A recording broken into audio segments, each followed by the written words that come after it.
Bien, bonjour à tous. Laurent Cuenca, la plupart me connaissent déjà. Je fais cette petite vidéo qui, j'espère, sera reconnue d'utilité publique, car c'est en réaction à la décision, à la conclusion que vient de rendre l'inspection générale de la police nationale au sujet de l'affaire Théo. Théo qui est hospitalisé pour une très grave blessure, semble-t-il liée à une bavure policière. Alors je respecte la présomption d'innocence, à savoir qu'il y a un policier ou quelques policiers qui sont mis en examen pour violence en réunion et une qualification de viol. Donc je disais que cette vidéo, j'espère, sera reconnue d'utilité publique. Pourquoi ? Parce que tout simplement, je compte personnellement intervenir pour contrecarrer la décision de l'inspection générale de la police nationale. On ne peut pas expliquer une erreur ou que ça soit accidentel, à moins que respect au jeune homme Théo qui est hospitalisé aujourd'hui pour une blessure grave, à moins que celui-ci ait un anus dans le dos, au-dessus des lombaires. Je ne vois pas comment on peut expliquer que ça soit accidentel. Alors j'en veux pour preuve que personnellement j'ai été formateur de bâton de police. Je vous montre ceci, vous pouvez le lire. Voilà, c'est une reconnaissance. J'étais formateur de bâton de police à Poitiers.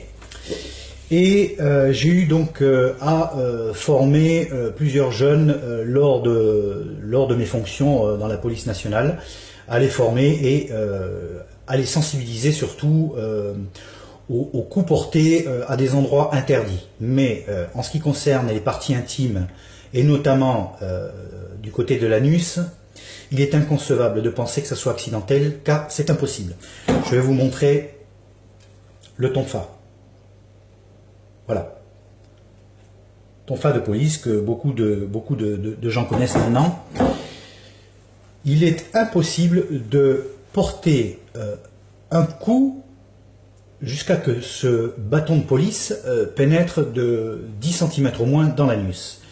Déjà d'une part parce que Théo, comme toute autre personne interpellée, à moins d'être déjà nu, Théo devait porter des habits certainement, et l'endroit où se situe sur le plan anatomique l'anus, il est impossible que le bâton, même accidentel, pénètre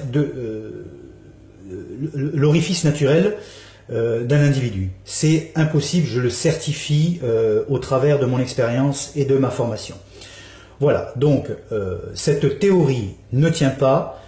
C'est encore une fois, je dirais, je respecte la présomption d'innocence des policiers qui ont un travail difficile, mais on ne peut pas cautionner, et c'est, je dirais même, dangereux, c'est rajouter de l'huile sur le feu à l'heure actuelle. On ne peut pas cautionner qu'il soit dit que ça soit purement accidentel.